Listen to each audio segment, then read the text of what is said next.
My teacher told me a story one time of a man who was walking with his son in the park.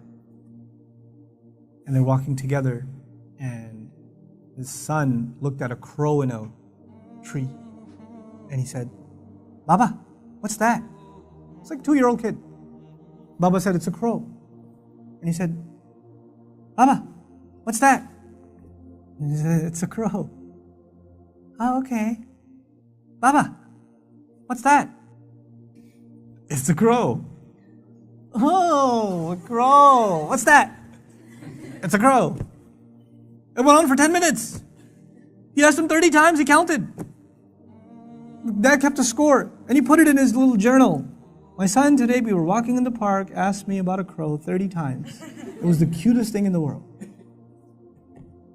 30 years go by. The son is not 2, the son is 32.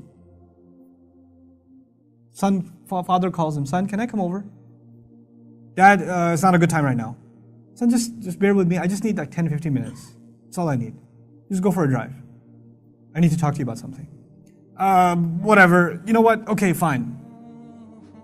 So he comes over, gets in the car, they go over, drive over to a park. "What's this about, Dad? Can you tell me quickly? I got things to do." "Just take a walk with me, son. It's okay." We'll take a walk. We'll see a crow in a tree. The dad says, "Son, what's that?" "Seriously, Father? It's a crow." "Oh, son, what's that?" "Is this a game? I have things to do, okay? It's a crow. You can't see, I just got you new glasses last month. Why is this happening to me? Dad, why are you so difficult? I don't understand what the problem is. Just tell me what you really want. I'm busy, okay?" The dad pulls out his journal.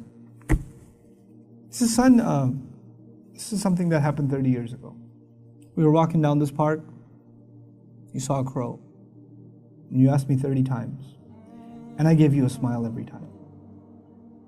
You couldn't handle twice. What are we giving our parents?" I'm not even bringing Allah into the picture. The fact that Allah mentioned Himself and then mentioned His parents is, you think about that. What have they done for us and what have we done for them? What have we done for them? How many parents leave, like their children are in ICUs and they stand there and hovering over this little glass box with a baby inside, 24 hours a day, 7 days a week, standing in a hospital, not even sitting down, standing in a hospital. Like feeding off of like vending machines. And that same kid grows up and doesn't have the time to call. That same kid. You know? How many mothers almost died giving birth? Almost died giving birth. And now it's so difficult to respond to her call. Or to just give her just a couple of minutes a day. Just let her feel a little important. You know how unfair that is, that you were the most important thing to them and they are so insignificant to you?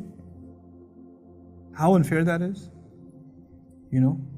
They carry that pain with them every day, that I am nothing to my children. I mean nothing to them, I'm worthless to them. You know, they have no time for me.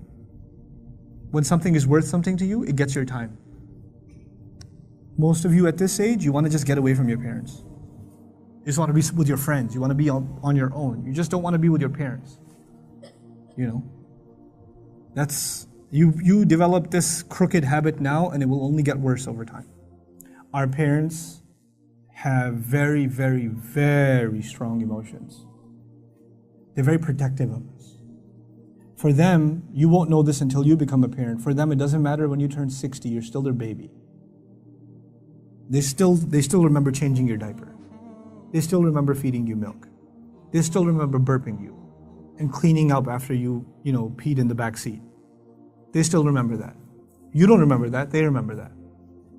My son won't remember that. I was like, I gotta go. Then all of a sudden he stops complaining. I'm like, oh, time to roll down the windows.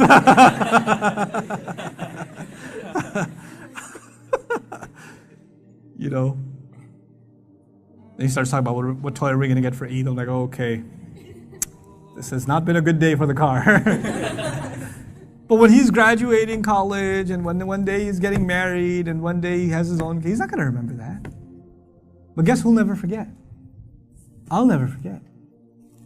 I'll never forget carrying him into a bathroom, cleaning him up, changing his clothes. Abba, put the Spider-Man pajamas on.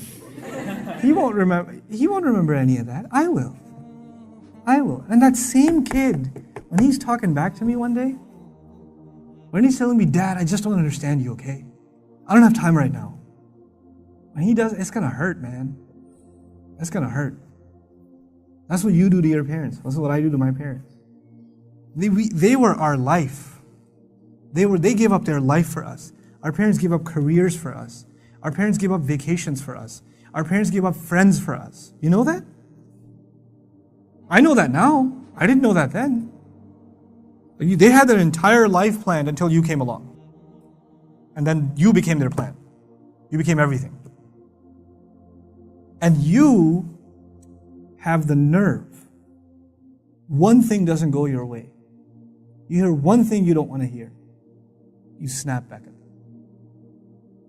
It says, we're not even talking about Islam right now. We're just talking about decency, man. Just decency. What have they done for you and what you give them back is so unfair. It is so unfair.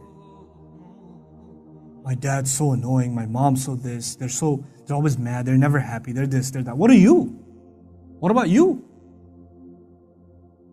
I'm telling you, I can't say this enough times. If you don't earn your parents' du'as, nothing good will come of your life. Nothing good will come of your life if they're not happy with you. If you haven't done everything you can to make them happy.